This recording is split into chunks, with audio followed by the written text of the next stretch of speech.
अल्लाह के नबी फरमाते इतना लंबा सफर करके आया है, आशासा बाल परागंदाए अगबरा, उसके कपड़े मैले कुचैले, उसके कपड़े देख करके पता चल रहा है बड़ा लंबा सफर करके आया है। यमुद्दु यदैहि, और अपने हाथों को उठा करके अल्लाह से दुआ करता है। देखो जब बंदा हाथ उठा के दुआ करता है तो अल्लाह ताला दुआ कबूल करता है।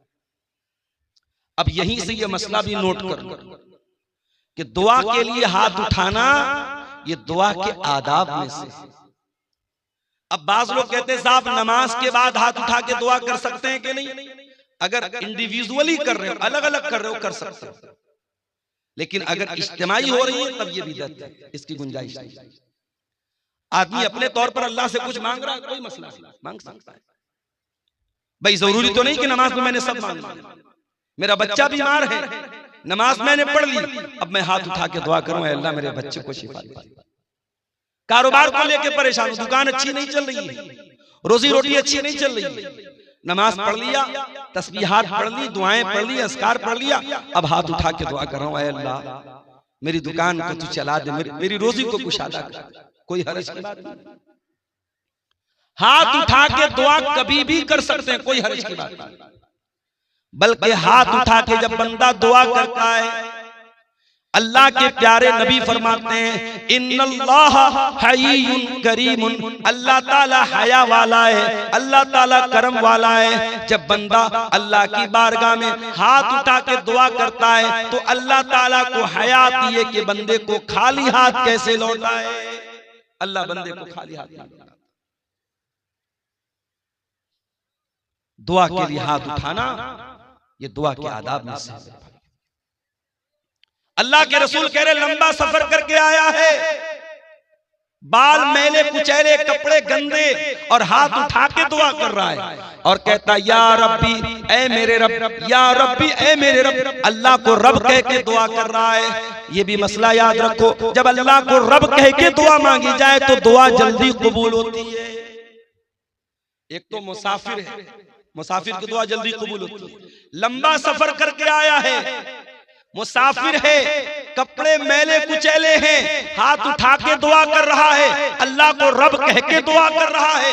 यानी कबूलियत के कई असबाब और कबूलियत की कई चीजें इकट्ठा हो गई हैं। लेकिन अल्लाह के नबी फरमाते हैं व मतामुहु हराम व मशरबुहु हराम व मलबसुहु हराम व गुज़िया बिल हराम फअन्ना युस्तजाबु लिज़ालिक। ऐ मेरे सहाबा, उसका खाना हराम कमाई का, उसका पानी हराम कमाई का, उसका कपड़ा हराम कमाई का, उसकी परवरिश हराम कमाई की। फअन्ना युस्तजाबु लिज़ालिक, ऐसे इंसान की दुआ कैसे कबूल होगी? हराम खाने वाले की दुआ कबूल नहीं होगी। रोते रहे हम। आसाम से आए हैं मुनव्वर हुसैन, आसामी से पूछा मैंने वहां के हालात, बयान नहीं कर सकता क्या हालात। जुल्म की बहुत सारी दास्तानें शायद हम तक और आप तक पहुंचती भी नहीं है, जिनको कलम लिख नहीं सकते, ज़बानें बयान नहीं कर सकती, वो जुल्म आज हो रहा है। फलस्तीन के शहर गाजा में क्या हुआ? छोटे छोटे बच्चों के कैसे चिथड़े बने, और यहां इमाम हरम दुआ कर रहे हैं। रमजान में रो रो के दुआएं हो रही हैं, इंडिया के चप्पे चप्पे में दुआएं हो रही हैं। ये दुआएं क्यों कबूल नहीं हुई? क्योंकि हमने ये देखना बंद कर दिया कि हमारी कमाई हलाल है क्या। अल्लाह के नबी के एक सहाबी हैं, नाम नोट कर लो, साद बिन अबी वक्कास। अभी पूछो इतना बड़ा मजमा है, अब्दुल गफ्फार साहब आपकी हर तकरीर सुनता हूं, आपके साथ सेल्फी लेने का बड़ा शौक है,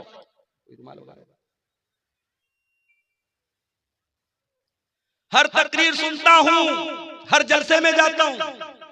अभी पूछ लूं कि वो 10 सहाबा कौन है जिनका नाम लेकर के अल्लाह के रसूल ने जन्नती कहा है, तो मुट्ठी भर लोग होंगे जो सही बता पाए, जबकि बच्चे बच्चे को पता होना चाहिए।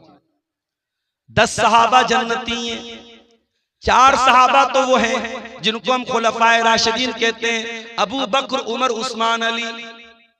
ये तो 4 हैं। उसके अलावा कौन है?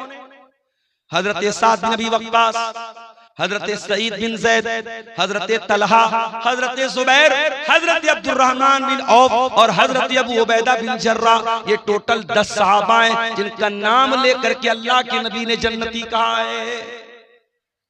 उन 10 में से एक सहाबी हैं हजरत साद बिन अबी वक्कास। ये रिश्ते में अल्लाह के रसूल के मामू लगते थे। एक जंग में ये तीर चला रहे थे तो अल्लाह के नबी कह रहे थे, मामू जान मेरे माँ बाप आप पर फिदा हुआ, आप तीर चलाए। इतनी मोहब्बत करते थे अल्लाह के नबी से। साद बिन अबी वक्कास ये बहुत मुस्तजाबुद दावत थे। ये जो दुआ करते थे इनकी दुआ फौरन कबूल हो जाती थी। इनसे किसी ने पूछा कि ऐसा साद बिन अबी वक्कास क्या बात है, आप जो भी दुआ करते हैं आपकी दुआ फौरन कबूल हो जाती है, इसका राज क्या है, इसका सीक्रेट क्या है, इसका रहस्य क्या है, क्यों आपकी दुआएं जल्दी कबूल हो जाती हैं? हजरत साद बिन अबी वक्कास कहते हैं, मा रफ़अतु लुक़मतन इला फमी, जब भी मैं अपने मुंह की तरफ कोई लुक़मा उठाता हूँ, इल्ला व अना आलिमुन, मुझे पता होता है, मिन ऐना मजीउहा व मिन ऐना ज़हबत, वो लुक़मा कहाँ से आया है और कहाँ जाएगा, उसकी आमदनी क्या थी, वो कहाँ से वो लुक़मा आया था, मुझे सब पता है, A to Z मुझे पता है, इसलिए मैं हर लुक़मे की जानकारी के बाद खाता हूँ। अल्लाह, ये थे सहाबा तो एक लुकमा भी अगर मुंह में डालते थे तो इस बात की परवाह करते थे, मैं हलाल तरीके से खा रहा हूं या हराम तरीके से। यहां तो बड़ी बड़ी बिल्डिंगें हराम कमाई की बन गई। यहां तो हराम कमाई से बड़े बड़े अंपायर खड़े हो गए, बड़ी बड़ी बिल्डिंगें बना के रख दी, लाखों करोड़ों का बैलेंस बना के रख दिया। वो लोग अल्लाह को क्या हिसाब देंगे, हम जरा बता दो। दूसरे का माल नाजायज तरीके से अगर हमने खाया है, अल्लाह को हिसाब देना पड़ेगा। अच्छा एक बात बताओ, आज के इस गए गुजरे दौर में भी हम मस्जिद का एहतराम करते हैं कि नहीं करते? बहुत एहतराम करते हैं। शराबी जब मस्जिद के पास से गुजरता है शराफत से गुजर जाता है, नहीं मस्जिद के पास कोई हुड़दंग नहीं, कोई शरारत नहीं। और हमारे हिंदुस्तान में तो हमारे गैर मुस्लिम भाई भी मस्जिद का बड़ा एहतराम करते थे।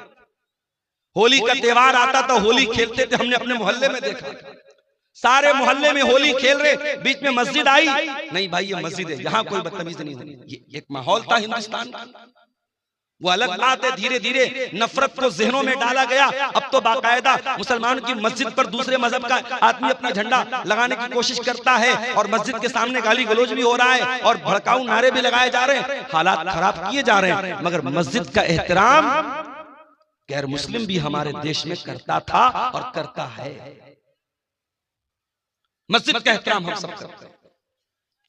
मस्जिद से भी बढ़कर के एक मुसलमान की जान, एक मुसलमान का माल और एक मुसलमान की आबरू की अहमियत है मेरे भाई। आइए बुखारी की वो हदीस आपको सुनाता हूं। हदीस के रावी कौन? अब्दुल्लाह बिन अब्बास। अब्दुल्लाह बिन अब्बास कौन है? नबी के चचा के बेटे हैं, 8 साल के बच्चे हैं। रात में जब अल्लाह के नबी तहज्जुद के लिए उठा करते थे, अब्दुल्लाह बिन अब्बास आते थे और वजू का पानी ला के रख देते थे। ओ लोगों, तुम्हारे मोहल्ले में उलमा आते हैं, तुम्हारे गांव में उलमा आते हैं, तुम्हारे इलाके में जमात के बड़े बड़े उलमा आते हैं, कम से कम अपने छोटे बच्चों को उलमा से मुलाकात के लिए लेकर के आया करो, उनको उलमा का एहतराम तो सिखाया करो, उनके दिल में उलमा की मोहब्बत तो डाला करो। नबी रात में उठते हैं, तहज्जुद की नमाज के लिए उठते हैं और वजू का पानी लेकर के कौन आता है? 8 साल का बच्चा आता है। नाम क्या है? अब्दुल्लाह बिन अब्बास। नबी ने पूछा ये वजू का पानी कौन लाया? जवाब मिला अब्दुल्लाह बिन अब्बास लाया। नबी ने रात के अंधेरे में दुआ की, अल्लाहुम्मा अल्लिमहुल कुरान, ऐ अल्लाह तू अब्दुल्लाह बिन अब्बास को कुरान का इल्म अता फरमा दे, कुरान का आलिम बना दे, कुरान की नॉलेज दे दे, कुरान का ज्ञानी बना दे, कुरान की तफसीर का इल्म दे दे। और आज जब भी आप तफसीर की कोई भी किताब उठाएंगे, सबसे ज्यादा अगर किसी का नाम आपको मिलेगा, अब्दुल्लाह बिन अब्बास का नाम मिलेगा। कुरान करीम की तफसीर में नंबर 1 माने जाते हैं सहाबा। ये नबी की दुआ की बरकत थी।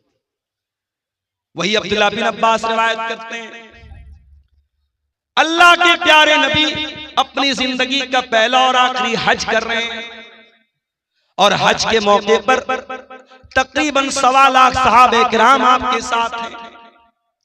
जिलहिज्जा की 10 तारीख आती है, ईद उल अजहा का दिन आता है, यौमुन नहर आती है। अल्लाह के प्यारे नबी अपने सहाबा के साथ हैं।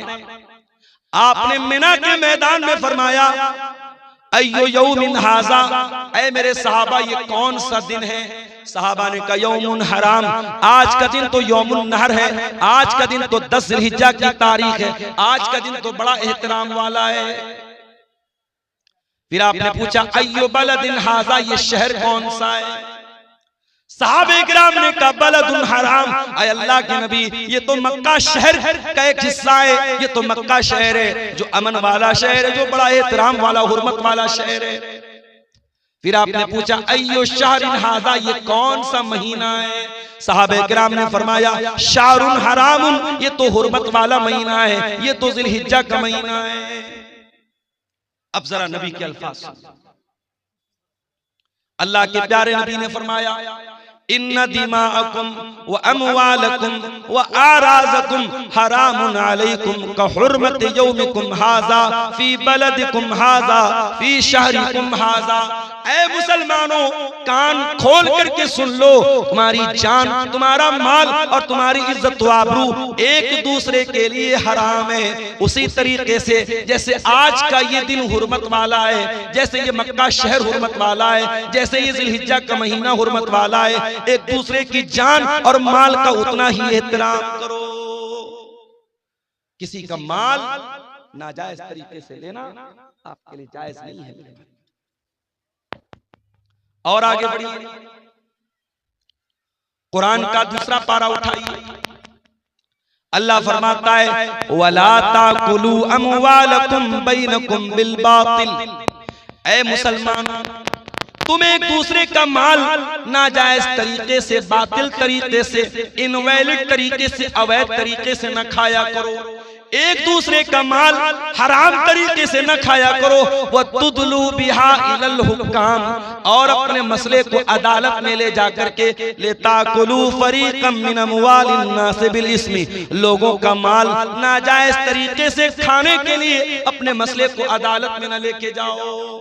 कभी कभी ऐसा होता है, हमें मालूम है जमीन हमारी नहीं है, जायदाद हमारी नहीं है, पैसा हमारा नहीं है, हम हड़प रहे हैं किसी का, मगर हमको पता है अदालत में जाएंगे तो हम जीत जाएंगे। वो किसी ने अदालत की फुल फॉर्म बयान की है ना, आओ दावा करो, लड़ो और तबाह हो जाओ, बिल्कुल सही है। अभी उत्तर प्रदेश में मदरसे का मुकदमा चल रहा है, पता होगा। उत्तर प्रदेश में जितने सरकारी मदरसे थे, इलाहाबाद हाई कोर्ट का फैसला आया कि ये सारे मदरसे गैर कानूनी हैं, इनको बंद कर दिया जाए और इन मदरसे में पढ़ने वाले बच्चों को स्कूल में डाल दिया।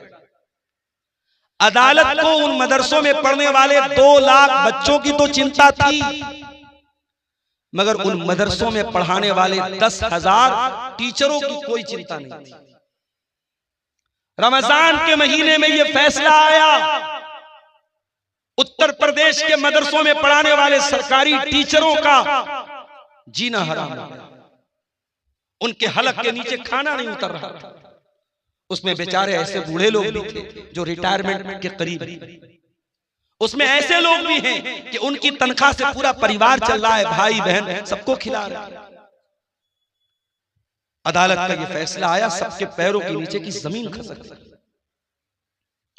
बहरहाल वहां टीचरों की ऑर्गेनाइजेशन है, उसने इस मसले को सुप्रीम कोर्ट में लेकर के गए और सुप्रीम कोर्ट के बड़े महंगे वकीलों, उसमें चिदंबरम जी जो हमारे देश के पहले मिनिस्टर रह चुके हैं उनका भी नाम है, और भी कई बड़े बड़े जो एडवोकेट है, वकील हैं, जिनकी एक एक दिन की फीस 10-10 लाख 20-20 लाख रुपया फीस है।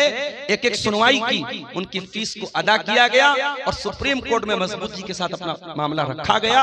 और अभी 2 दिन पहले सुप्रीम कोर्ट का फैसला आया। सुप्रीम कोर्ट ने कहा नहीं, ये मदरसे गैर कानूनी नहीं है, मदरसे को बरकरार रखा जाए, मदरसों को बंद न किया जाए। बताना ये चाहता हूं कि सुप्रीम कोर्ट में एक केस लड़ने के लिए एक वकील को जो फीस देने की जरूरत पड़ती है, गरीब आदमी नहीं दे सकता। एक एक दिन की फीस 20-20, 25-25 लाख रुपया है, कोई नहीं दे सकता। अब कुरान की जरा इस आयत पर गौर करो। अल्लाह कह रहा है वला ताकुलू अमवालकुम बैनकुम बिल बातिल, एक दूसरे का माल नाजायज तरीके से मत खाओ। वतुदलू बिहा इलल हुक्काम, और अपने मसले को अदालत में न लेकर के जाओ। लिताकुलू फरीक़म मिन अमवालिन नास बिल इस्मी, हो सकता है कि तुम गलत हो, लेकिन जज और वकील के साथ सेटिंग करके तुम गलत को सही करवा दो। हो सकता है गलत सबूत पेश कर दो, हो सकता है गलत गवाह पेश कर दो। लोगों का माल नाजायज तरीके से खाने के लिए अपने मसले को अदालत में न लेकर के जाओ। आज कटिहार की आप सेशन कोर्ट में चले जाएं, आप पटना में कोर्ट में चले जाएं, हर अदालत में जमीन के, जायदाद के, रुपये पैसे के मामलात मुसलमानों के बड़ी तादाद में आपको मिलेंगे। और इंसान को पता होता है मैं गलत हूं, मैं नाजायज जमीन पर कब्जा कर रहा हूं, फिर भी अदालत में जाता है क्योंकि उसको यकीन होता है मैं अदालत की रकम, फीसों, वकीलों की फीस भर करके मैं केस जीत जाऊंगा। कान खोल करके सुन लो मेरे प्यारे साथियों, दुनिया की अदालत के ऊपर भी एक अदालत है, और उस अदालत में कोई वकील नहीं होगा। उस अदालत का जज अल्लाह रब्बुल आलमीन होगा। न वहां रिश्वत चलेगी, न वहां किसी की झूठी गवाही चलेगी। वहां अगर आप झूठ बोलना चाहेंगे, आपका हाथ सच बोल देगा, आपका पैर सच बोल देगा, आपकी चमड़ी सच बोल देगी। अल्लाह कहता है हत्ता इज़ा मा जाऊहा शहीद अलैहिम समऊहुम व अबसारुहुम व जुलूदुहुम बिमा कानू यामलून। मेरे बंदो, कयामत के दिन तुम्हारे कान भी गवाही देंगे, तुम्हारी आंखें भी गवाही देंगी, तुम्हारी चमड़ी भी गवाही देगी। वक़ालू लिजुलूदिहिम लिमा शहीदतुम अलैना क़ालू अंतक़नल्लाहु अल्लज़ी अंतक़ कुल्ल शै। इंसान अपनी चमड़ी से कहेगा तू कैसे बोल रही है, इंसान की चमड़ी कहेगी अल्लाह ने हमको बोलना सिखाया है, और आज हम तेरे करतूत, तेरे काले करतूत हम खोलेंगे। दुनिया की अदालत से कोई जीत गया तो क्या, अल्लाह की अदालत में कोई झूठ नहीं बोल सकता। हसनगंज की धरती पर, धोकरदा की धरती पर अगर आपने कोई गलत काम किया है, कोई पाप किया है, किसी के साथ नाजायज काम किया है, आपकी ये धरती भी कयामत के दिन गवाही देगी। इज़ा ज़ुलज़िलतिल अर्ज़ु ज़िलज़ालहा व अख़रजतिल अर्ज़ु अस्क़ालहा व क़ालल इंसानु मा लहा यौमइज़िन तुहद्दिसु अख़बारहा। कयामत के दिन ये जमीन भी गवाही देगी, जमीन बोलेगी। अल्लाह की अदालत में कैसे?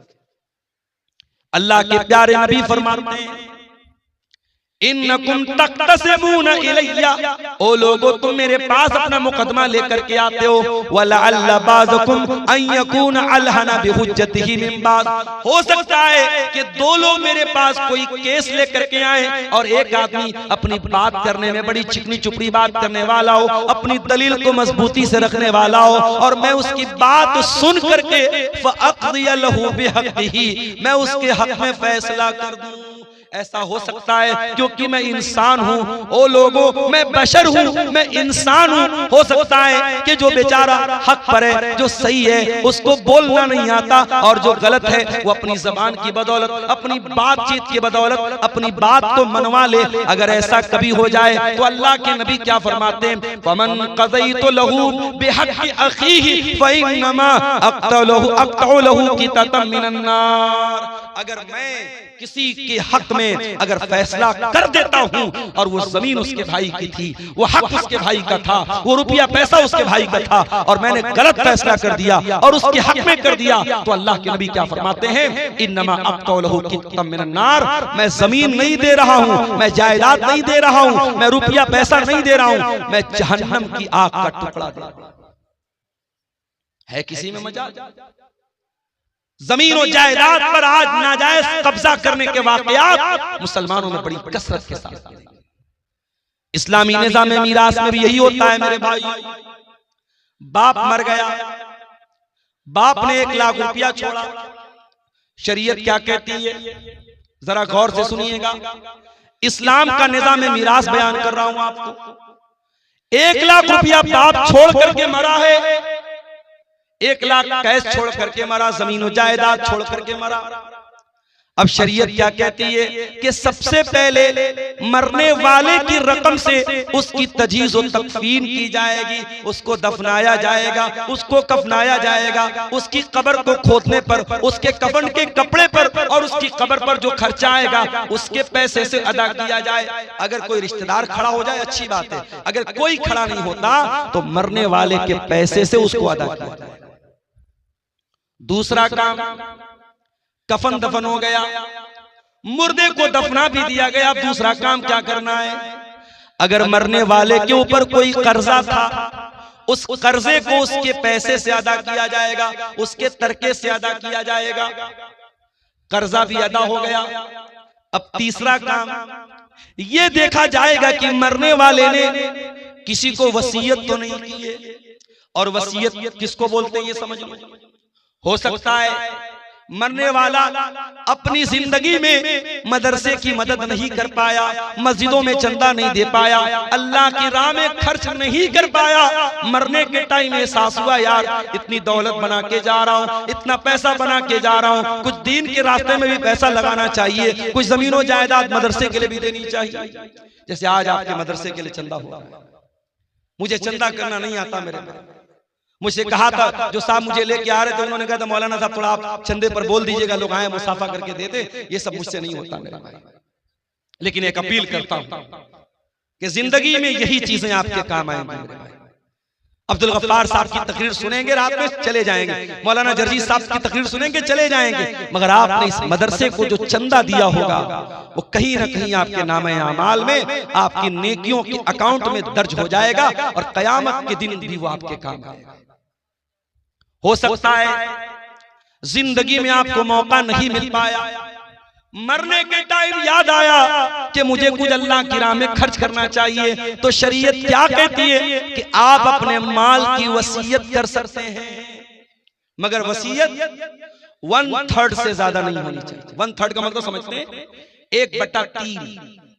अगर मरने वाला 3 लाख रुपया छोड़ के गया है तो किसी मस्जिद में, किसी मदरसे में, किसी यतीम को, किसी गरीब को या किसी ऐसे रिश्तेदार को जो उसका वारिस नहीं है, वारिस को वसीयत नहीं कर सकता। अपने बेटे को वसीयत करके जाए, बेटे को इतना दे दो, बेटी को इतना दे दो, उसका कोई एतबार नहीं। वारिस को वसीयत, बेटा तो वारिस है, बेटी तो वारिस है, बाप तो वारिस है, वारिस को वसीयत नहीं करेगा। वारिस के अलावा कोई रिश्तेदार है, मान लो किसी बच्चे को आपने गोद ले लिया, किसी बच्चे को आपने पाल लिया, परवरिश कर ली। अब जाहिर है आपने परवरिश तो की है, मगर वो आपका सगा बेटा नहीं है तो आपकी जायदाद का वारिस नहीं। अगर आपको लगता है कि इस बच्चे को मैंने पाला है और मेरे बाद इस बच्चे को जरूरत पड़ेगी रुपये की, पैसे की, जमीन की, जायदाद की, तो आप अपनी प्रॉपर्टी का, अपने तरके का 1/3, उससे ज्यादा नहीं, उससे कम तो कर सकते, उससे ज्यादा नहीं, 1/3 तक आप उसको वसीयत कर सकते। तो पहला काम क्या करेंगे? जनाजे की तैयारी। दूसरा काम कर्जे की अदायगी। तीसरा काम वसीयत को हम पूरा करेंगे। अगर मरने वाला 3 लाख रुपया छोड़ के गया और ये कह करके गया कि मैंने जिस बच्चे को गोद लिया था ये 3 लाख रुपया उसको दे दिया जाए, तो फतवा आप लेने जाएंगे, आप बिहार के किसी आलिम से ले ले, यूपी के किसी आलिम से ले ले, पूरी दुनिया के किसी आलिम से ले ले, तमाम उलमा का फतवा यही मिलेगा कि वसीयत गलत है और उसकी 3 लाख में से सिर्फ 1 लाख रुपया उस बच्चे को दिया जाएगा, 3 लाख पूरा नहीं दिया जाएगा। क्योंकि शरीयत क्या कहती है कि आप जब मर रहे हैं आपके माल में आपके वारिस का हक है, आप अपने वारिस को महरूम नहीं कर सकते। दुनिया की और शरीयतों में, दुनिया के और मज़ाहिब में ऐसा कोई निजाम नहीं है, ऐसा कोई सिस्टम नहीं है। अमेरिका में बहुत बड़े बड़े लोग मर गए और मरने के पहले अपनी सारी जमीन जायदाद अपने कुत्ते के नाम करके चले गए, अपने कुत्ते के नाम, अपने नौकर के नाम, अपनी गर्लफ्रेंड के नाम, अपनी रखैल के नाम करके जाते हैं। अल्लाह का शुक्र अदा करो, अल्लाह ने हमें और आपको इस्लाम जैसी नेमत से नवाजा है। इस्लाम में आप वसीयत भी अगर करेंगे अपने माल की तो किसी इंसान को करेंगे, किसी जानवर को नहीं कर सकते, या किसी मस्जिद में करेंगे, किसी मदरसे में करेंगे, किसी अच्छे काम में करेंगे, और वो वसीयत 1/3 से ज्यादा नहीं कर सकते। अगर 3 लाख रुपया छोड़ के जा रहे हो तो 1 लाख से ज्यादा नहीं कर सकते।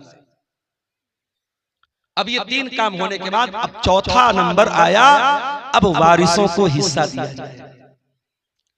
अब जब वारिसों को हिस्सा दिया जाएगा तो कुछ लोगों का हिस्सा तो अल्लाह ने बता दिया, माँ का इतना हिस्सा है, बाप का इतना हिस्सा है, शौहर का इतना हिस्सा है, भाई का इतना हिस्सा है। कुछ लोगों का हिस्सा तो अल्लाह ताला ने बता दिया है और कुछ लोगों का अल्लाह ताला ने हिस्सा नहीं बताया है। जो वारिसों को देने के बाद जो बचेगा वो उनके दरमियान बांट दिया जाएगा। जैसे बेटे और बेटी का हिस्सा अल्लाह ताला ने तय नहीं किया है। अगर बाप जिंदा है, अगर माँ जिंदा है तो बाप को 1/6 दिया जाएगा, माँ को 1/6 दिया जाएगा और माँ बाप को देने के बाद, और अगर मरने वाले की बीवी जिंदा है और औलाद मौजूद है तो बीवी को 8वां हिस्सा दिया जाएगा, और औलाद अगर नहीं है तो बीवी को 1/4 दिया जाएगा। बीवी को देने के बाद, माँ बाप को देने के बाद अब जो बाकी बचेगा वो बेटे और बेटी को दिया जाएगा। अब बेटे को कितना मिलेगा, बेटी को कितना मिलेगा? कुरान कहता है लिज़्ज़करि मिस्लु हज़्ज़िल उन्सयैन, लड़के को लड़की का डबल मिलेगा, लड़के को लड़की का डबल मिलेगा। अब दुनिया में लोग इस पर बड़ा वावैला मचाते हैं, तो इस्लाम में बड़ी नाइंसाफी है, औरत के साथ बड़ा अन्याय हो रहा है। लड़के को डबल मिल रहा है, लड़की को आधा मिल रहा है। पहली बात तो ये है, इस्लाम अल्लाह का दीन है और अल्लाह के दीन में कभी नाइंसाफी नहीं हो सकती। अल्लाह तो अदल वाला है, अल्लाह तो आदिल है और अल्लाह का हर हुक्म अदल वाला है। अल्लाह को खूब पता है किसको कितना देना है। अल्लाह के कानून में कभी नाइंसाफी नहीं हो सकती। अगर अल्लाह ताला ने लड़का लड़की को बराबर दिया होता, अगर अल्लाह के कानून में बराबर का हुक्म होता तो ये लड़के के साथ नाइंसाफी हो जाती। क्यों? क्योंकि कमा के लाना तो लड़के को है, अपनी बहन को कमा के भाई देगा, अपनी बेटी को कमा करके बाप देगा, अपनी बीवी को कमा करके शौहर देगा। मर्द को तो हर हाल में कमाना है और औरत को कमाना नहीं, औरत को तो खाना है। औरत को कोई खिलाएगा और खिलाने वाला कौन है? मर्द है। इसीलिए अल्लाह ताला ने मर्द की जिम्मेदारियों को सामने रख करके अल्लाह ने यह फैसला किया, लिज़्ज़करि मिस्लु हज़्ज़िल उन्सयैन, लड़के को लड़की का डबल मिलेगा। अब मान मरने वाले का एक लड़का है, 2 लड़की, और मरने वाला 2 लाख रुपया छोड़ के मरा, तो जाहिर है कि 2 लाख में से 1 लाख रुपया लड़के को मिल जाएगा और 50-50 हजार रुपया दोनों लड़कियों को मिल जाएगा। तो अगर रेशियो निकालो तो लड़के लड़की को तो बराबर मिल रहा है, और अगर कहीं लड़कियों की तादाद ज्यादा है और लड़का 1 है या लड़के की तादाद कम है तो मजमूई एतबार से लड़कियों को ज्यादा मिल जाएगा। तो कुरान कहता है तुम नहीं जानते कि किसको कितना मिलना चाहिए, ये अल्लाह का फैसला और अल्लाह का कानून है, और अल्लाह ने जो तय कर दिया उसी के हिसाब से बांटा जाएगा। तुम नहीं जानते इसलिए कि रिश्ता अल्लाह ने बनाया है। किसी को बाप अल्लाह ने बनाया है, किसी को माँ अल्लाह ने बनाया है, किसी को बेटा अल्लाह ने बनाया। जब रिश्ता अल्लाह ने बनाया है तो उनका हक भी अल्लाह ही तय करेगा, तुम नहीं तय कर सकते। हमारे यहाँ क्या हो रहा है, बाप मर गया, भाइयों ने बैठ करके जमीन जायदाद का बंटवारा कर दिया, बहन को फूटी कौड़ी नहीं मिली, बहन को 1 पैसा नहीं मिला। बहन आई, भाई आपने बाप की जायदाद का बंटवारा किया, मुझे क्यों नहीं दिया? भाइयों ने धमकी दी। मैं शेरशाबादी माहौल नहीं जानता, मैं कटिहार का माहौल, मैं बनारस की बात कर रहा हूं, अपने माहौल की बात कर रहा हूं। भाइयों ने धमकी दी, अगर तू अपना हिस्सा ले लेगी आज के बाद हमसे रिश्ता मत रखना, हमसे कोई ताल्लुक मत रखना। अगर हमने अपने बाप की प्रॉपर्टी में से तुझको हक दे दिया तो आज से रिश्ता खत्म। बहन बेचारी सोचती है भाई से रिश्ता खत्म करना बड़ा महंगा सौदा है, भाई और भतीजे की मोहब्बत भी दिल में होती है। बहन कहती भैया जो है आप रख लीजिए, मुझे कोई जमीन जायदाद नहीं चाहिए। इस तरीके से ब्लैकमेल किया जाता है और प्रेशराइज किया जाता है और दबाव डाला जाता है बहनों के ऊपर, और बहनें मजबूरी में आकर के अपना हिस्सा अपने भाई को लिख लेती। और ये काम कौन कर रहा है? ये 5 टाइम का नमाजी कर रहा है। चेहरे पर भरपूर शरई दाढ़ी रखने वाला और माथे पर सजदे का निशान सजाने वाला, अपने आप को मुत्तकी कहने वाला, अपने आप को परहेजगार कहने वाला भी ये काम कर रहा है। ओ लोगों, अल्लाह को क्या हिसाब दोगे जब अल्लाह का कानून ये कह रहा है कि आपके वालिद के इंतकाल के बाद आपके बाप की प्रॉपर्टी में आपका हिस्सा है और आपकी बहन का भी हिस्सा है। वो कौन सा कानून है, वो कौन सा इंसाफ है जिसकी वजह से आपने अपनी बहन को उसका हक नहीं दिया? जरा ईमान से बताओ, जरा अपने दिल पर हाथ रख करके बताओ मेरे भाई। और ये भी याद रखिए, इस्लाम का जो निजाम मीरास है ये कोई बाई चॉइस नहीं है कि अमल कर लो तो अच्छी बात है और अगर अमल नहीं करोगे तो कोई हर्ज की बात नहीं है। अल्लाह ने जब मीरास का कानून बयान किया तो क्या फरमाया?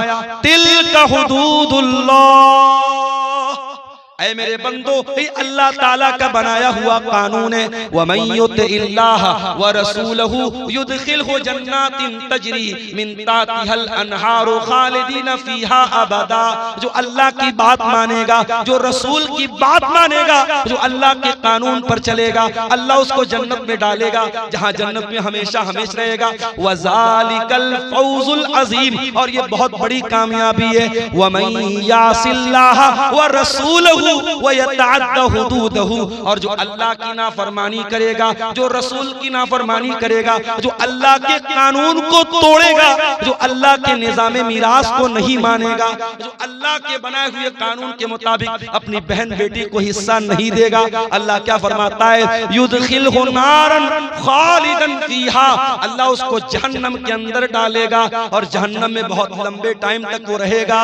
वलहु अज़ाबुम मुहीन, और उसको जलील करने वाला अज़ाब दिया जाएगा।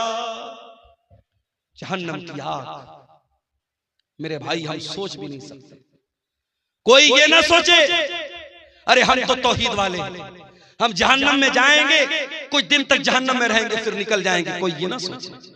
जहन्नम की आग हम एक सेकंड के लिए बर्दाश्त नहीं कर सकते, इसलिए कि जहन्नम की आग तो बड़ी खतरनाक होगी। अल्लाह फरमाता है कुल्लमा नज़िजत जुलूदुहुम बद्दलनाहुम जुलूदन गैरहा लियज़ूक़ुल अज़ाब। जब जहन्नम की आग में तुम्हारी चमड़ी जल जाएगी, हम दूसरी चमड़ी चढ़ा देंगे, हम बार बार जलने की तकलीफ जहन्नमियों को देंगे। अगर जहन्नम के अजाब को सहन कर सकते हो, अगर जहन्नम के अजाब को बर्दाश्त कर सकते हो, तो अपनी बहन और बेटी का हक मार लो, और अगर बर्दाश्त नहीं कर सकते तो जाओ माफी मांगो और अपनी बहन और बेटी को उसका हक दे दो। एक और तरीका चल रहा है हरामखोरी का, और मुसलमानों में ज्यादा पाया जा रहा है। जमीन मेरी है और मेरी जमीन के बगल में उसके मेरे पड़ोसी की जमीन है। मैं धोखे से क्या करता हूं, अपने पड़ोसी की जमीन का 1 फीट हिस्सा अपनी जमीन में शामिल कर ले रहा हूं। मैं मिसाल दे रहा हूं, अपने पड़ोसी की, अपने रिश्तेदार की जमीन पर नाजायज कब्जा करने के लिए जमीन पर बनी हुई बाउंड्री को मिटा देना, निशान को मिटा देना, या जमीन और जायदाद के कागज में हेर फेर कर लेना। मेरे प्यारे साथियों, अगर ये काम आप करते हैं तो कान खोल करके सुन लीजिए। अल्लाह के नबी फरमाते हैं लानल्लाहु मन गय्यरा मनारल अर्ज़ी, जो जमीन के निशान को बदल दे, जो जायदाद को हड़पने के लिए, जमीन को हड़पने के लिए जमीन के निशानात को बदल दे, उसके ऊपर अल्लाह की लानत बरसती है। अगर अल्लाह की लानत कि हम हकदार बनना चाहते हैं तो ये काम कर सकते हैं, वरना मेरे प्यारे साथियों ये बहुत ही खतरनाक काम। और आगे बढ़िए, अल्लाह के नबी फरमाते हैं इन्ना रिजालन यतखव्वज़ून फी मिन मालिल्लाह, कुछ लोग अल्लाह ताला के माल में नाजायज कब्जा करते हैं, दूसरों का माल नाजायज तरीके से खाते हैं। ऐसे लोगों का अंजाम क्या होगा? फरमाया ऐसे लोगों को अल्लाह ताला जहन्नम की आग में फेंक देगा। जहन्नम की आग में हराम खाने वालों को अल्लाह ताला डाल देगा। आप में से बहुत सारे लोगों ने हज उमरा भी किया होगा। सऊदी अरब के अंदर दाखिल होते ही इंडिया का रुपया काम करना बंद कर देता है, बांग्लादेश का टका काम करना बंद कर देता है, अमेरिका का डॉलर काम करना बंद कर देता है। सऊदी में आप गए तो आप सऊदी रियाल चाहिए। एक मरतबा मैं गया उमरा के सफर, मैं यहां से रियाल लेके गया, इत्तेफाक से मेरी फ्लाइट डायरेक्ट नहीं थी, तो दुबई के एयरपोर्ट पर फ्लाइट चेंज करनी थी मुझे। अब दुबई के एयरपोर्ट पर सामान, भूख लग रही थी, कुछ खाना था, तो वो रियाल भी लेने को तैयार नहीं। उसने कहा कि हमें दुबई का पैसा चाहिए, जो यूनाइटेड अरब एमिरेट का जो वो दिरहम होता है, हमको वो चाहिए, हमको यहाँ सऊदी का रियाल नहीं चाहिए। मेरे पास रियाल था, मैं इंडिया से रियाल बना के लेके गया। हर देश की अपनी एक करेंसी है। अमेरिका के लोग इंडिया में आते हैं, डॉलर को रुपये में बदल के एक्सचेंज करके तब आते हैं। इंडिया का आदमी सऊदी जाता है, अपने रुपये को रियाल में चेंज करता है। हर देश की अपनी एक करेंसी होती है मेरे भाई। एक बात बताऊं आपको, कयामत के दिन करेंसी कौन सी चलेगी? किसी का माल हड़प लिया किसी ने, 1 लाख रुपया किसी का नाजायज कब्जा कर लिया।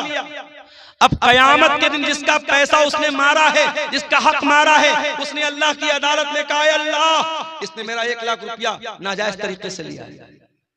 अल्लाह के नबी फरमाते हैं कयामत के दिन रुपया तो नहीं चलेगा, पैसा तो नहीं चलेगा, दिरहम तो नहीं चलेगा, दीनार तो नहीं चलेगा। कयामत के दिन कौन सी करेंसी चलेगी? जरा गौर से सुनना कटिहार के लोगों, हसनगंज के लोगों, जरा गौर से सुनना कि कयामत के दिन कौन सी करेंसी चलेगी। अल्लाह के प्यारे नबी फरमाते हैं अपने सहाबा से, ऐ मेरे सहाबा ये बताओ कि सबसे गरीब आदमी कौन है, सबसे कल्लाश आदमी, सबसे निर्धन आदमी, सबसे पुअर आदमी कौन है, सबसे गरीब आदमी कौन है? सहाबा ने कहा अल्लाह के नबी जिसके पास दिरहम ना हो, दीनार ना हो, रुपया ना हो, पैसा ना हो, सबसे बड़ा गरीब वही है। आपने फरमाया मेरी उम्मत के अंदर सबसे बड़ा गरीब वो होगा जो कयामत के दिन रोजा लेकर के आएगा, नमाज लेकर के आएगा, सदका खैरात लेकर के आएगा, ज़कात लेकर के आएगा, मगर किसी को गाली दी होगी, किसी को बुरा भला कहा होगा, किसी का माल हड़पा होगा, किसी पर झूठा इल्जाम लगाया होगा, उसकी नेकियां उन हकदारों को बांट दी जाएंगी जिसका हक आपने मारा है। आपका रोजा लेके चला गया, आपकी नमाज लेके चला गया, आपका सदका खैरात लेके चला गया, आपका हज और उम्रा लेके चला गया।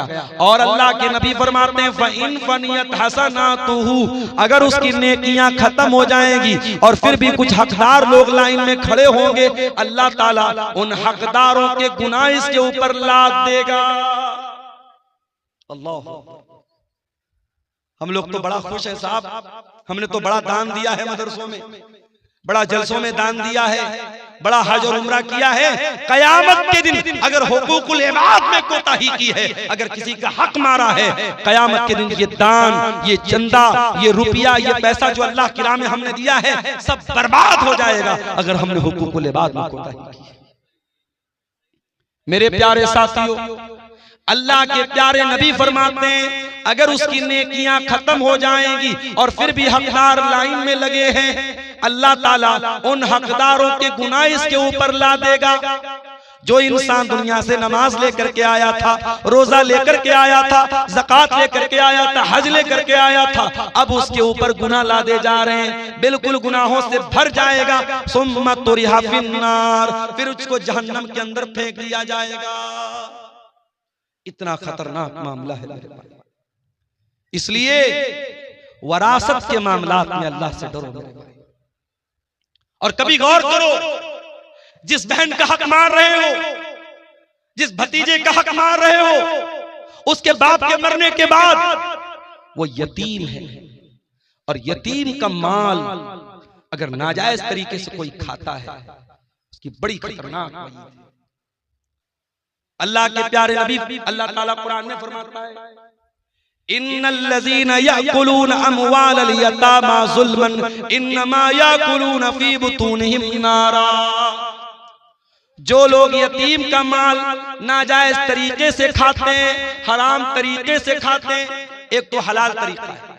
अगर किसी यतीम की परवरिश आप कर रहे हैं और आप पैसे वाले नहीं हैं, आप उसकी परवरिश कर रहे हैं और उस परवरिश के बदले में उस यतीम का जो माल है उसमें से अपने हक भर का पैसा आप ले रहे हैं, तो उसकी गुंजाइश मौजूद है।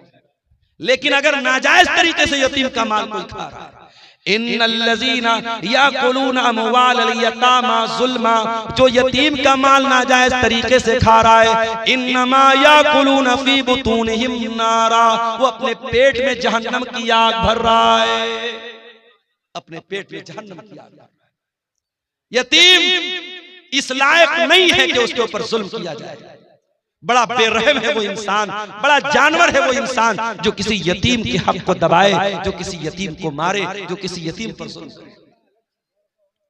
अल्लाह के प्यारे नबी तो यहां तक फरमाते हैं, अना वकाफिलुल यतीमी कहातैन, मैं और यतीम की परवरिश करने वाला जन्नत में इस तरीके से रहेंगे। आपने अपनी दोनों उंगलियों से इशारा करके फरमाया जैसे ये दोनों उंगलियां एक दूसरे के साथ मिली हुई हैं। ओ लोगों, यतीम की परवरिश करने वाला जन्नत में मेरे साथ रहेगा। आज इन मदरसों में यतीम बच्चे पढ़ते हैं, इन मदरसों में यतीम बच्चे पढ़ते हैं, और उन यतीम बच्चों पर अगर आप कोई माल खर्च करते हैं उससे डबल फायदा आपको मिलेगा। जो सवाब मिलेगा दान का चंदे का वो तो मिलेगा, अगर यतीम बच्चे के ऊपर आप माल खर्च कर रहे हैं तो कयामत के दिन अपने नबी के साथ रहने का मौका आपको मिलेगा। अल्लाह के नबी फरमाते हैं जो किसी यतीम की परवरिश में हिस्सा लेता है, अल्लाह के नबी फरमाते हैं कयामत के दिन वो जन्नत में मेरे साथ रहेगा।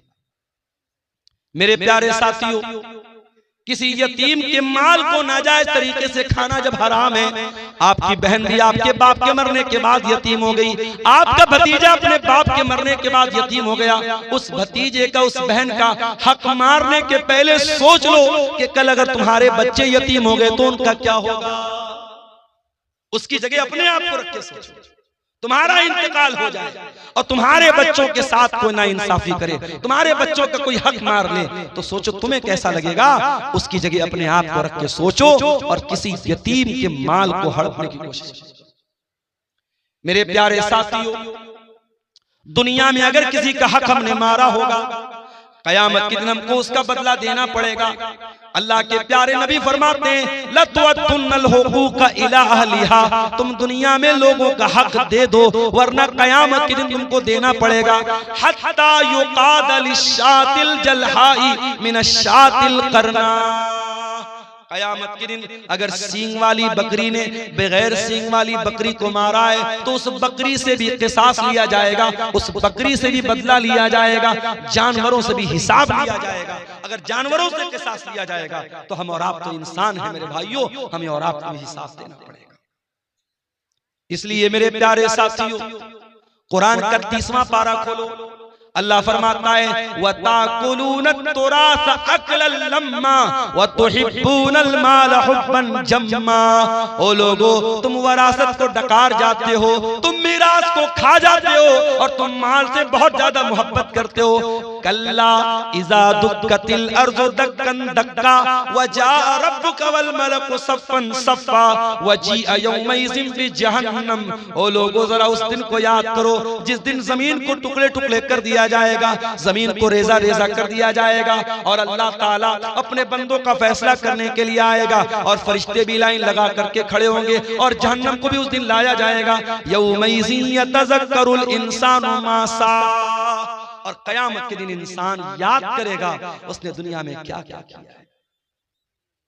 जितने लोगों ने जमीनों को हड़पाए, जायदादों को हड़पाए, लोगों का हक मारा है, कोई एक आदमी बता दो जो मरने के बाद अपनी जमीन को लेकर के गया हो, अपनी जायदाद को लेकर के गया हो, अपने रुपये पैसे को लेकर के गया हो, सब ठाट पड़ा रह जाएगा जब लाद चलेगा बंजारा।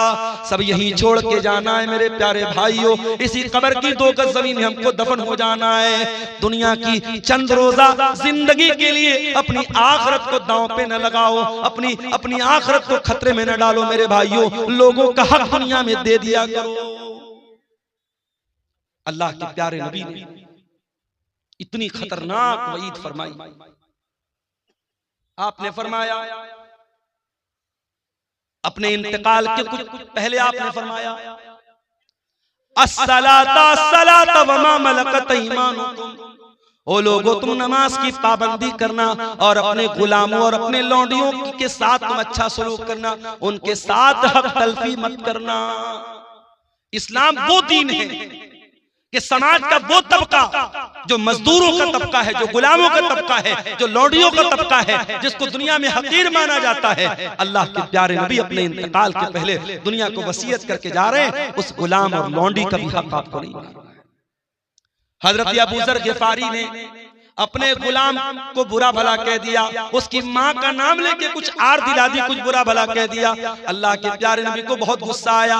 आपने फरमाया, ऐ अबू ज़र, आज तुमने इतना खतरनाक काम किया है कि ये तो दौरे जाहिलियत का काम है। ये तो वो इंसान ये काम करेगा जिसके अंदर दौरे जाहिलियत का कोई हिस्सा रह गया हो। आपने कहा कि ये नौकर चाकर, ये काम करने वाले, ये भी तुम्हारे भाई हैं। जो खाओ उनको खिलाओ, जो पहनो उनको पहनाओ। इस्लाम तो वो मजहब है जो गुलामों का, नौकरों का भी हक हमें बताता है। दुनिया में लोग मजदूर दिवस मनाते हैं, बड़ी बड़ी तंजीमें बनी हैं, एसोसिएशन बनी है मजदूरों के हुकूक के लिए। 1400 साल पहले मोहम्मद अकरम सल्लल्लाहु अलैहि वसल्लम ने मजदूरों के हक की लड़ाई लड़ी है। मजदूरों को उनका हक दिया है आपने। अल्लाह के प्यारे नबी फरमाते हैं, आतुल अजीर हक़्क़हु क़ब्ल अन यजिफ़ अरक़हु, मजदूर का पसीना सूखने के पहले उसकी मजदूरी दे दो। मेरे प्यारे साथियों, इस्लाम तो वो प्यारा दीन है जो हर हकदार को उसका हक टाइम पर देने की तालीम देता है। इसलिए अगर किसी के बाप का इंतकाल हो चुका है तो देर न करे, अपने भाइयों को इकट्ठा करे, बहनों को इकट्ठा करे, मुफ्ती साहब को बुला ले। बाप जो जमीन छोड़ के गए, जो जायदाद छोड़ के गए, जो सोना चांदी छोड़ के गए, जो खेत खलियान छोड़ के गए, सबका कैलकुलेशन करके हिसाब कर ले और जिसका जो हक है वो उसको दे दे। मेरे भाई, दुनिया में चंद दिनों की परेशानी सह लो, ये इससे बेहतर है कि हमें आखिरत में अल्लाह के अजाब को सहना पड़े।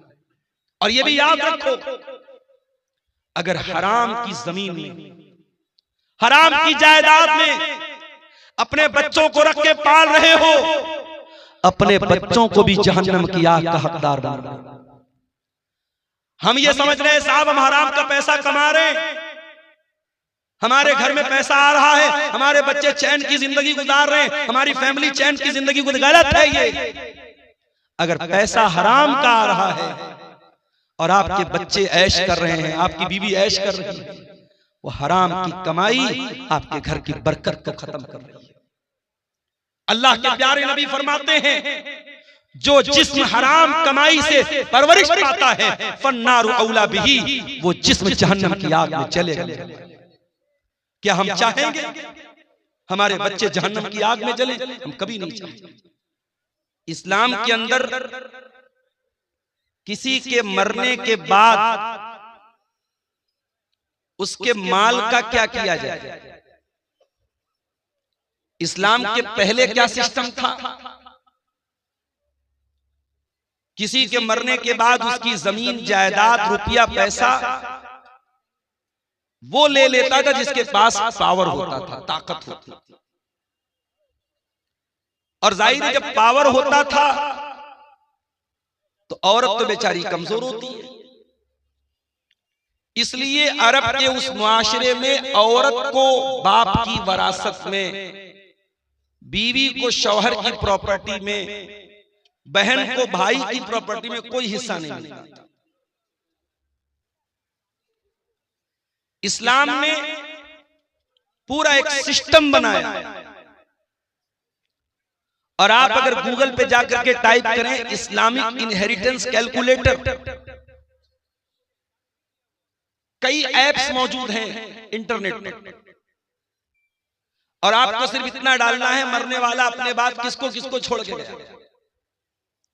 मान लीजिए मरने वाला मरा, उसकी मां जिंदा है, उसका बाप जिंदा है, उसकी बीवी जिंदा है, उसके 3 बेटे हैं, 6 बेटियां हैं। आपके सामने वो कैलकुलेटर ओपन होगा, आप डाल दीजिए पूरा एग्जैक्ट, बीवी को कितना मिलेगा, बेटे को कितना मिलेगा, बेटी को कितना मिलेगा, माँ का कितना, बाप का कितना, पूरा एग्जैक्ट आपके सामने। और बड़ी अजीब बात यह है कि इस्लामिक इनहेरिटेंस या इस्लामी मीरास का जो ये निजाम है, ये पूरे कुरान की सिर्फ 3 आयतों के अंदर अल्लाह ताला ने इसको महसूर कर दिया है। कुरान की 3 आयतों में, सूरह निसा की 3 आयतों में अल्लाह ताला ने पूरे इस्लामी निजाम मीरास को बयान किया। इससे पहले कि मैं इस्लामी निजाम मीरास पर कुछ बात करूं, आइए पहले हम ये देखते हैं कि इस्लाम माल के ताल्लुक से क्या क्या है। भाई आज जितनी भी गड़बड़ी हो रही है वो क्यों हो रही है? क्योंकि इंसान माल से बेहद मोहब्बत करता है। इंसान को दौलत से बहुत प्यार है, और दौलत से जब बहुत ज्यादा इंसान प्यार करता है तो वो भूल जाता है कि हलाल क्या और हराम क्या। अल्लाह ने फरमाया सूरह आल इमरान के अंदर, ज़ुय्यिना लिन्नासि हुब्बुश शहवाति मिनन निसा वल बनीना वल क़नातीरिल मुक़ंतरति मिनज़ ज़हबि वल फ़िद्दा वल ख़ैलिल मुसव्वमति वल अनआमि वल हर्थि। अल्लाह ताला ने 6 चीजों का नाम दिया। ओ लोगों, तुम्हारे लिए अल्लाह तबारक व तआला ने तुम्हारे दिलों के अंदर मोहब्बत डाल दी है। मिनन निसा, औरत की मोहब्बत डाल दी है। औरत की मोहब्बत, शादी हुई, इंसान अपनी बीवी से मोहब्बत करता है, बीवी की मोहब्बत डालता है। वल बनीन, और अल्लाह ताला ने औलाद की मोहब्बत भी तुम्हारे दिलों में डाल दी है। इंसान अपना नुकसान तो सह सकता है, अपने बच्चों का नुकसान नहीं सहता है। दुनिया में हर इंसान दूसरे इंसान को गिराना चाहेगा, हर इंसान दूसरे इंसान को अपने से कमतर देखना चाहेगा। दुनिया में इकलौता बाप है जो अपने बेटे को अपने से भी ऊंचा देखना चाहता है। वल बनीन, औलाद की मोहब्बत तुम्हारे दिलों के अंदर डाल दी गई। वल क़नातीरिल मुक़ंतरति मिनज़ ज़हबि वल फ़िद्दा, और ऐ मेरे बंदो, अल्लाह ताला ने सोने चांदी की मोहब्बत भी तुम्हारे दिलों के अंदर डाल दी है। रुपये पैसे की मोहब्बत, धन दौलत की मोहब्बत, सोने चांदी की मोहब्बत भी तुम्हारे दिल में डाल दी गई। उसके बाद फरमाया वल ख़ैलिल मुसव्वमति, और अल्लाह ताला ने उन घोड़ों की मोहब्बत भी तुम्हारे दिल के अंदर डाल दी है, जो घोड़े बड़े उम्दा होते हैं, जो निशान ज़दा घोड़े होते हैं, जिन घोड़ों के ऊपर निशान लगाया जाता है। अरब में घोड़े की बड़ी वैल्यू थी, और घोड़े में भी जो घोड़ा निशान ज़दा घोड़ा होता था, जिस पर बाकायदा अलामत रहती थी, सिंबल रहता था, उस घोड़े को बड़ा ऊंचा माना जाता था। उस जमाने की सवारी घोड़ा था। आज की सवारी फॉर्च्यूनर है, आज की सवारी स्कॉर्पियो है, आज की सवारी बुलेट है। तो सवारी की मोहब्बत भी इंसान के दिल में डाली।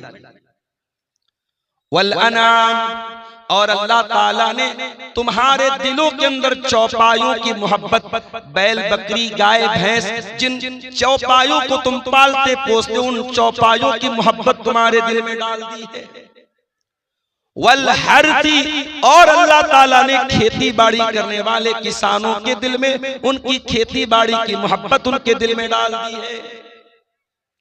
ये 6 चीजें हैं जिनकी मोहब्बत अल्लाह ताला ने नेचुरल रखी है। कोई अगर ये कहता है मुझे माल से प्यार नहीं है, कोई कहता है मुझे बीवी से मोहब्बत, औरत से मोहब्बत नहीं है, कोई कहता है औलाद से मोहब्बत नहीं है, झूठ बोलता है। ये नेचुरल चीजें हैं, इनकी मोहब्बत अल्लाह ताला ने प्राकृतिक रूप से नेचुरली हमारे दिल में डाल दी। लेकिन इन 6 चीजों का तस्करा करने के बाद अल्लाह क्या फरमाता है, ज़ालिका मताउल हयातिद दुनिया वल्लाहु इंदहु हुस्नुल माआब। मेरे बंदो, ये कहां से आवाज आ रही है बीच में? ज़ालिका मताउल हयातिद दुनिया, ये औरत की मोहब्बत, ये औलाद की मोहब्बत, ये सोना चांदी की मोहब्बत, ये घोड़े की मोहब्बत, ये चौपायों की मोहब्बत, ये खेती की मोहब्बत। ज़ालिका मताउल हयातिद दुनिया, ऐ मेरे बंदो, ये तो दुनिया के अंदर ही रह जाएगी। औलाद भी दुनिया के अंदर, माल भी दुनिया के अंदर, सोना चांदी भी दुनिया के अंदर, ये बैल बकरी गाय भी दुनिया के अंदर, ये खेती बाड़ी भी दुनिया के अंदर। वल्लाहु इंदहु हुस्नुल माआब, लेकिन जन्नत अगर चाहिए, अगर बेहतरीन ठिकाना चाहिए, अगर अल्लाह की अबदी नेमतें चाहिए, तो वो अल्लाह के पास मिलेंगी, वो आखिरत में मिलेंगी। क्या मतलब? मतलब इन 6 चीजों की मोहब्बत में पढ़कर अल्लाह को भूल मत जाना, आखिरत को भूल मत जाना। ये सारी चीजें यही रह जाएंगी, अल्लाह क्या काम देने वाली। इसीलिए अल्लाह के प्यारे नबी क्या फरमाते हैं, कयामत के पहले वो दौर भी आएगा जब लोग पैसा कमाने के चक्कर में अंधे हो जाएंगे। फरमाया याती अलन्नासी ज़मानुन ला युबालिल मर्उ मिन ऐन अखज़ल माल, वो जमाना भी मेरी उम्मत के लोगों तुम पर आने वाला है जब इंसान इस बात की परवाह नहीं करेगा माल कहां से कमा रहा है, हलाल तरीके से कमा रहा है या हराम तरीके से कमा रहा है। माल आना चाहिए, जुआ के जरिए आए, सट्टे के जरिए आए, सूद ब्याज के जरिए आए, समूह बैंक के जरिए लोन लेकर के आए, किसी का हक मार करके आए, पैसा आना चाहिए, दौलत आना चाहिए।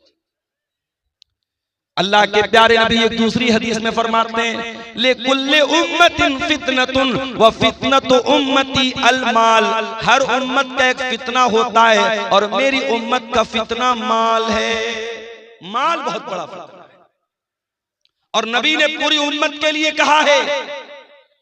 इसमें उम्मत के उलमा भी आ गए, इसमें उम्मत के जाहिल लोग भी आ गए, उम्मत के हर तबके के लिए माल फितना है। माल आजमाइश है, माल कमाने के चक्कर में अगर इंसान अल्लाह से नहीं डरेगा हराम माल भी उसके घर में आ जाएगा।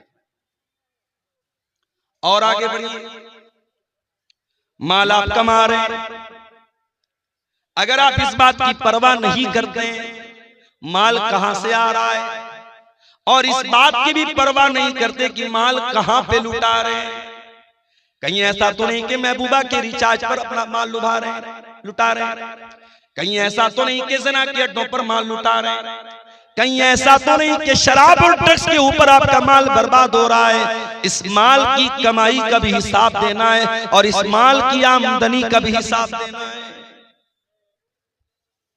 मैं तो जॉब करता हूं, हर साल इनकम टैक्स भरता हूं, मेरा पैन नंबर जैसे ही सिस्टम में डालो साल भर का पूरा कच्चा चिट्ठा, अब तो हमारी गवर्नमेंट ने आधार के साथ हर चीज को लिंक कर दिया है।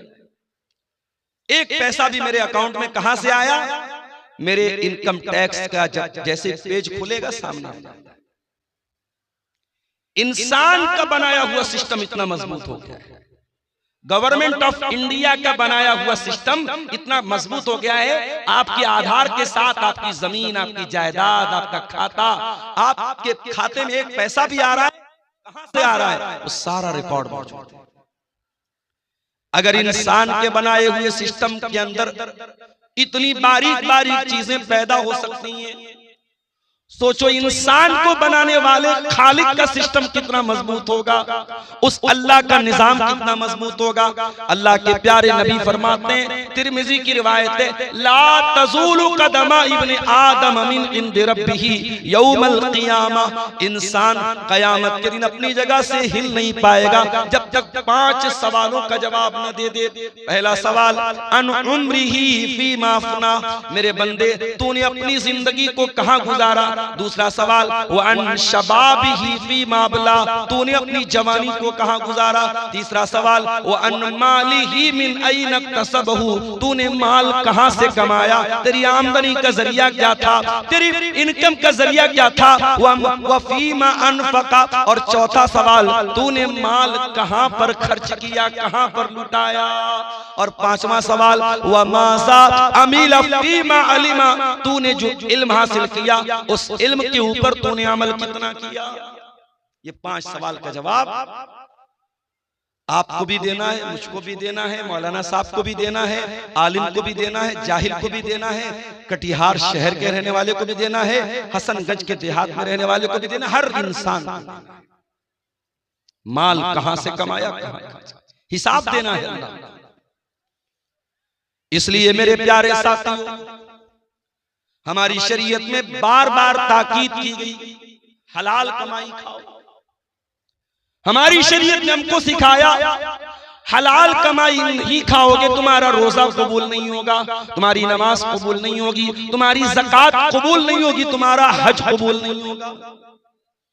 आइए वो हदीस भी आपको सुना देता हूं, सही मुस्लिम की रिवायत है। अल्लाह के प्यारे नबी फरमाते हैं, इन्नल्लाह तय्यिबुन ला यक़बलु इल्ला तय्यिबा, अल्लाह ताला पाक है और पाक ही को कबूल करता है। अल्लाह ताला नापाक चीज को कबूल नहीं करता है। तुम चोरी करो, तुम डाका डालो और गरीबों की मदद करते रहो, मदरसों की मदद करते रहो, मस्जिद की मदद करते रहो। अल्लाह को ऐसे चंदे की जरूरत नहीं, अल्लाह को ऐसे सदके की जरूरत नहीं। इन्नल्लाह तय्यिबुन ला यक़बलु इल्ला तय्यिबा, अल्लाह पाक है और पाक को ही कबूल करता है। उसके बाद अल्लाह के नबी फरमाते हैं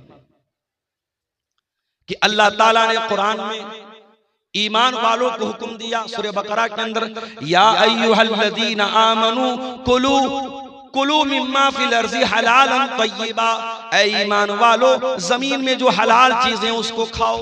वश्कुरू लिल्लाहि इन कुंतुम इय्याहु ताबुदून, और अल्लाह का शुक्रिया अदा करो अगर तुम अल्लाह की इबादत करते हो। ईमान वालों को हलाल कमाई खाने का हुक्म दिया।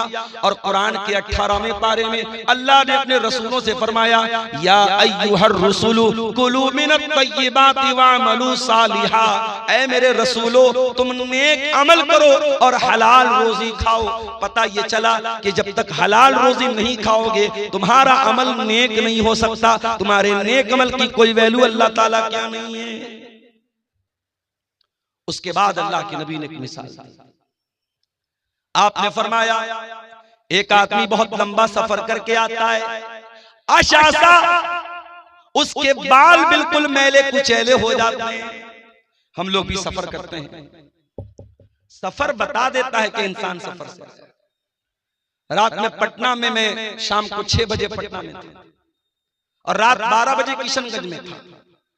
100-120 की स्पीड से गाड़ी चल रही है, कार से आदमी आ रहा, आराम से आ रहा है, मगर पहुंचने के बाद इंसान की बॉडी बता देती है सफर करके। अल्लाह के नबी फरमाते इतना लंबा सफर करके आया है, आशासा बाल परागंदाएं अगबरा, उसके कपड़े मैले कुचैले, उसके कपड़े देख करके पता चल रहा है बड़ा लंबा सफर करके आया है। यमुद्दु यदैहि, और अपने हाथों को उठा करके अल्लाह से दुआ करता है। देखो जब बंदा हाथ उठा के दुआ करता है तो अल्लाह ताला दुआ कबूल करता है। अब यहीं से ये मसला भी नोट कर लो कि दुआ के लिए हाथ उठाना ये दुआ के आदाब में से। अब बाज लोग कहते हैं साहब नमाज के बाद हाथ उठा के दुआ कर सकते हैं कि नहीं? अगर इंडिविजुअली कर रहे हो, अलग अलग कर रहे हो, कर सकते हो, लेकिन अगर इज्तिमाई हो रही है तब ये बिदअत है, इसकी गुंजाइश नहीं। आदमी अपने तौर पर अल्लाह से कुछ मांग रहा है, कोई मसला नहीं, मांग सकता है भाई। जरूरी तो नहीं कि नमाज में मैंने सब मांगा। मेरा बच्चा बीमार है, नमाज मैंने पढ़ ली, अब मैं हाथ उठा के दुआ करूं अल्लाह मेरे बच्चे को शिफा दे। कारोबार को लेके परेशान हूं, दुकान अच्छी नहीं चल रही है, रोजी रोटी अच्छी नहीं चल रही है, नमाज पढ़ लिया, तस्बीहात पढ़ ली, दुआएं पढ़ ली, अस्कार पढ़ लिया, अब हाथ उठा के दुआ कर रहा हूं अल्लाह मेरी दुकान को तू चला दे, मेरी रोजी को कुशादा कर। कोई हर्ज की बात नहीं, हाथ उठा के दुआ कभी भी कर सकते हैं, कोई हर्ज की बात नहीं। बल्कि हाथ उठा के जब बंदा दुआ करता है, अल्लाह के प्यारे नबी फरमाते हैं इन्नल्लाह हय्युन करीमुन, अल्लाह ताला हया वाला है, अल्लाह ताला करम वाला है। जब बंदा अल्लाह की बारगाह में हाथ उठा के दुआ करता है तो अल्लाह ताला को हया आती है कि बंदे को खाली हाथ कैसे लौटाए। अल्लाह बंदे को खाली हाथ नहीं लौटाता। दुआ के लिए हाथ उठाना ये दुआ के आदाब में से है। अल्लाह के रसूल कह रहे लंबा सफर करके आया है, बाल मैले कुचैले, कपड़े गंदे, और हाथ उठा के दुआ कर रहा है और कहता या रब्बी ऐ मेरे रब, या रब्बी ऐ मेरे रब, अल्लाह को रब कह के दुआ कर रहा है। ये चंद सवालात आए हैं, देख लेते हैं इसको। और आखिर में बार बार पीछे से डिमांड आ रही है, आप लोग बड़ी तादाद में मौजूद हैं और आपको बताने की जरूरत नहीं जलसे का मकसद क्या है। और मेरे भाइयों ने मुझे बताया इदारा काफी कर्जे में चल रहा है, उसकी जो बिल्डिंग वगैरह बनी है उस पर काफी कर्जा है। आप हजरात मेरी तकरीर के आखिर में जो भी ताउन है, आप जो भी दान कर सकते हैं, ताउन कर सकते हैं, यहाँ आके देते जाइएगा, इंशाअल्लाह उस पर बेहतरीन अजर अल्लाह ताला आपको देगा। और मैं सबके लिए इज्तिमाई तौर पर एक दुआ कर दूंगा। सऊदी अरब के साथ ईद और बकरीद की नमाज पढ़ना कैसा है? कुछ उलमा इसको जायज ठहराते हैं, साथ ही सऊदी अरब के साथ जज़ाकल्लाह खैर। देखिए किसी भाई ने ताउन पेश किया है, अल्लाह इनके ताउन को कबूल करे। मेरे भाइयों, हम अपने इंडिया में, अपनी कंट्री में नमाज कैसे पढ़ते हैं? क्या सऊदी के हिसाब से पढ़ते हैं? नहीं, हम यहां के हिसाब से नमाज पढ़ते हैं। सऊदी अरब में हमसे 2.5 घंटे का फर्क है। हम ऐशा की नमाज के बाद आराम से बिस्तर पे सोने जाते हैं, टीवी चालू करते पता लगा सऊदी अरब में ऐशा की अज़ान अब शुरू हो रही है। तो टाइम का फर्क है। वैसे ही चांद का भी फर्क है। चांद हमारे मुल्क में कभी और नजर आता है, सऊदी अरब में कभी और नजर आता है। और इस मसले में अगरचे कुछ उलमा का ये कहना है कि सारी दुनिया में एक चांद होना चाहिए, मगर आपके झारखंड के बहुत बड़े आलिम दीन इंतकाल कर गए, अल्लाह गरीब के रहमत करे, अल्लामा अब्दुल अजीज हक्कानी साहब रहमतुल्लाह अलैह। मैंने उनका मजमून पढ़ा था, बड़ी तफसील से उन्होंने लिखा था और उन्होंने दलाइल से साबित किया था। और मरकजी जमीयत अहले हदीस से उनका वो मजमून छपा था कि हर इलाके के लोगों की अपनी रूयत है, हर शहर के लोगों की अपनी रूयत है। वो अपना चांद देख करके रोजा रखेंगे, अपना चांद देख करके ईद मनाएंगे। ये पूरे हिंदुस्तान में, पूरी दुनिया में एक चांद मनाना, ये दलील के एतबार से मजबूत बात नहीं है और ना प्रैक्टिकली ऐसा मुमकिन है। ऐसा जब तक मुमकिन नहीं है तब तक कोई अगर अपनी अलग ईद मना रहा है, अपना अलग रोजा रख रहा है, तो ये मुसलमानों की जमात में फूट डाल रहा है। उसको अल्लाह क्या हिसाब देना पड़ेगा। बचत खाते में, बैंक में रखे हुए पैसे में ब्याज के तौर पर कुछ रुपए जमा कर देते और हमें मालूम नहीं पड़ता, तो उस पैसे को क्या किया जाए? देखिए, ये मत कहिए कि मालूम नहीं पड़ता, सारा सिस्टम मौजूद है। इंटरेस्ट की रकम रोज नहीं आती है, हर क्वार्टर पर आती है। हर क्वार्टर का मतलब हर 3 महीने पर आपके बैंक में पैसा इंटरेस्ट का आता है। आप अपनी पासबुक पे अगर एंट्री कराएंगे, पासबुक पे लिख के आ जाएगा इंटरेस्ट का इतना पैसा है। आपको कुछ नहीं करना है, आप हर क्वार्टर पर अपने बैंक का स्टेटमेंट निकलवाइए और इंटरेस्ट की रकम निकाल करके वो रकम किसी गरीब को दे दीजिए। बस वो आपके ऊपर इस्तेमाल नहीं होनी चाहिए, अपनी जात पर इस्तेमाल नहीं करना है, बैंक में रखना नहीं है, उसको निकाल के खर्च कर देना है। किसी भी कोई दवा इलाज के लिए जरूरत हो उसको दे दीजिए, किसी भी गरीब आदमी को जिसको जरूरतमंद है उसको, मुसलमान को भी दे सकते हैं, गैर मुस्लिम को भी दे सकते हैं, कोई हर्ज की बात इंशाअल्लाह नहीं है। नहीं, अजर की नीयत से नहीं, उस पर कोई अजर व सवाब की नीयत नहीं करना है। वो कोई दान नहीं है, वो पैसा आप इसलिए गरीब को दे रहे हैं कि पैसा इस्तेमाल हो जाए, बस उसको अपने ऊपर इस्तेमाल नहीं कर सकते आप, लेकिन गरीब को दे देंगे वो इस्तेमाल कर सकता है। सवाब आपको नहीं मिलेगा, ना सवाब की नीयत आपको करना है। कुछ लोग 50% या 60% में चंदा करते हैं, वो कैसा है? देखिए, शरीयत में ज़कात की रकम के जो मसारिफ बयान किए गए, कुरान में अल्लाह ने सूरह तौबा में बयान किए, उसमें ज़कात वसूलने वाले को भी ज़कात की रकम में से देने का हुक्म, वल आमिलीना अलैहा। लेकिन उसका बाकायदा परसेंटेज बनाना, और परसेंटेज भी इतना बड़ा बनाना कि देने वाला 1 लाख दे रहा है और मदरसे में 40,000 पहुंच रहा है, 30,000 पहुंच रहा है, तो बहुत गौर करने की बात है। इसलिए जो मेरी नजर में उलमा के फतावे हैं, जो तहरीरें हैं, उन्होंने सख्ती से मना किया है कि ठीक है चंदा लाने वालों को पैसा दिया जाए, मगर इतने भारी रेशियो के साथ उनको कमीशन देना ये मुनासिब नहीं है। इससे परहेज किया जाए। ये किसी भाई ने 500 रुपए की रकम दी है मदरसा रहमत आलम को, अल्लाह ताला इस बंदे पर रहमत फरमाए। 1-2 सवालात और आए हैं, मुझे 2 बजे तक का अल्टीमेटम मिला है, 2 बजने वाला है। कब्रिस्तान के नाम पर जमीन देने के बाद फिर उसी जमीन को वापस ले लेना कैसा है, और उस जमीन पर खेती गलत है। अगर आपने कब्रिस्तान के नाम पर जमीन वक्फ कर दी तो वक्फ जमीन को दोबारा वापस नहीं ले सकते। कब्रिस्तान के नाम पर जमीन वक्फ हो गई तो उस पर कब्रिस्तान ही बनेगा, उसको दोबारा लेना और खेती करना बिल्कुल गलत है, यह मुनासिब नहीं है। मेरी सगी बहन की शादी जिस लड़का से हुई, उस लड़का की सगी बहन से क्या मैं शादी कर सकता हूं नगद मेहर के साथ? 10 साल हो गया है मेरी बहन की शादी होने का, अब मैं अपने बहनोई की बहन से शादी करना चाहता हूं, तो क्या कर सकता हूं? बिल्कुल कर सकता हूं। देखिए, शरीयत में जो मना है उसको बोलते हैं निकाह शिगार। उसकी शक्ल क्या होती है कि महर के बजाय ये तय कर दिया जाए कि मैं आपकी बहन से शादी कर लूं, आप मेरी बहन से शादी कर लूं। अगर महर के बजाय ये अदला बदली वाली शादी की जाए तो गलत है। अगर महर तय है मैं आपकी बहन से शादी कर रहा हूं, आप मेरी बहन से शादी कर रहे हैं, दोनों का मेहर तय है, तो कोई हर्ज की बात नहीं। और यहां एक मसला और याद रखिए कि इस तरीके की शादी आम तौर पर सक्सेस नहीं होती, कामयाब नहीं होती। कोई मसला आता है, मैंने कई केस देखा है, अगर इस घर की लड़की उस घर गई, उस घर की लड़की इस घर आई, अगर एक घर में कोई मसला होता है तो